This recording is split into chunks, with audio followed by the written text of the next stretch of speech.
जब किष्किंधा के राजमहल में दान चल रहा था, तब हनुमान जी अपने हाथों से गरीबों को सोना और वस्त्र बांट रहे थे। पूरा दरबार उनकी उदारता देखकर मंत्रमुग्ध था।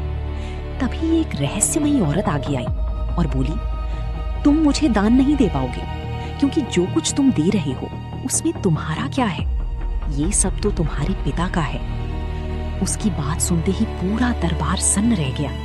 किसी में इतनी हिम्मत नहीं थी कि हनुमान जी से इस तरह बात कर सके, लेकिन वो औरत बिल्कुल निडर थी।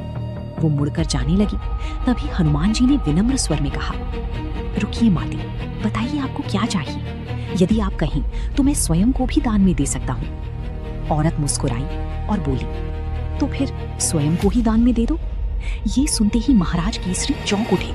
उन्होंने क्रोधित होकर कहा, ये क्या कह रही हो? लेकिन हनुमान जी शांत रहे।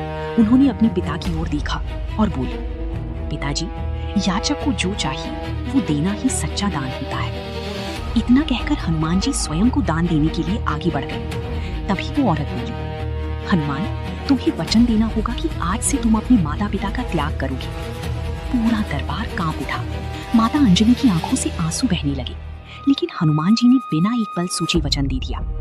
औरत ने ऊंची आवाज में कहा, सुन लो सब लोग, आज से हनुमान तुम्हारे युवराज नहीं, हमारे सेवक हैं। हनुमान जी मुस्कुराती हुई महल से बाहर जाने लगे। किष्किंधा की पूरी प्रजा उनके चरणों में गिरकर रोने लगी। महाराज केसरी और माता अंजनी का हृदय टूट चुका था। लेकिन तभी महल के द्वार पर पहुंचते ही वो औरत और उसके साथ आया व्यक्ति अपने दिव्य स्वरूप में प्रकट हो गए। वे कोई और नहीं, स्वयं भगवान शिव और माता पार्वती थे, जो हनुमान जी की परीक्षा लेने आए थे। महादेव मुस्कुराए और बोले, हनुमान, तुमने सिद्ध कर दिया कि सबसे बड़ा दान धन का नहीं, स्वयं का होता है। माता पार्वती ने हनुमान जी को आशीर्वाद दिया और पूरा महल जय बजरंग बली की जयकारों से गूंज उठा। हनुमान जी के भक्त कमेंट में लिखे, जय बजरंग बली, राधे राधे।